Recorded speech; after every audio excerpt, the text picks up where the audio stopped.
watching Living Local. Today we are in downtown Conway and I'm so excited because we are getting a true behind the scenes backstage VIP pass right here at the Theater of the Republic. And we're going to meet with Tim McGee, who's the executive director and artistic director. So let's go chat with him.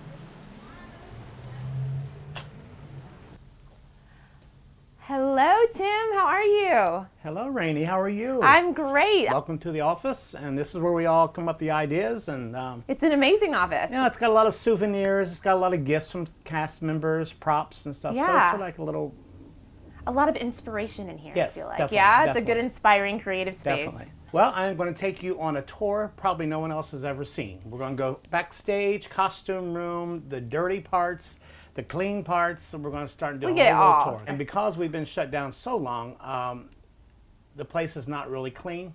We're doing some repairs. But you're going to see the raw theater. I love as it is before the magic happens. Beautiful columns.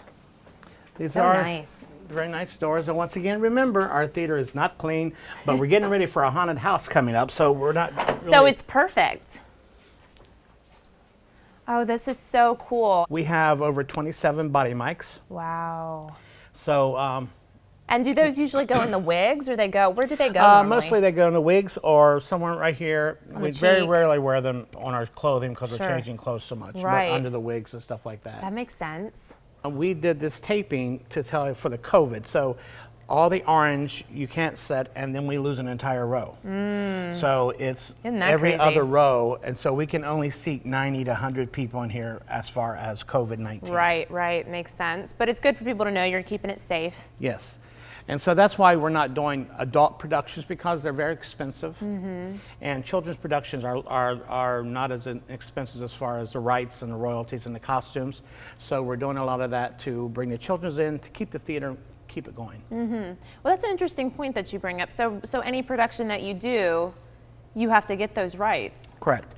For us to do a production, for example, like, let's say Cabaret, it would cost us about $14,000 just to get the permission to do it. No way. Yeah, so it's pretty expensive. People think it's very expensive. It's based on your ticket price, your seating, and whether you're nonprofit, whether you're professional, whatever you are. That's good for folks to know. I mean, your ticket price is going towards, putting these on. We try to keep our prices as low as possible, but that's why, once again, why we're not doing adult shows right now. Because we could not, 90 people could not pay for the rights. Right, makes sense. So we are moving one of our shows to an outdoor situation. That's going to be called Bright Star. That's the 1st of November.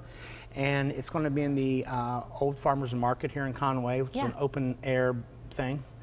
And then we're going to go, I believe, I'm in works taking our holiday show down to Lakewood Campground, where the High Stepping Country. Yeah, that'll be awesome. So you still have lots of good things in the works. Yeah, we got to keep going. So of course we have the famous stage up here, which is in its bare bones state, which is pretty cool because you can kind of see all of the underworkings kind of going on back there. So if you look over here, there is no room. So you'll see people go off that stage over there.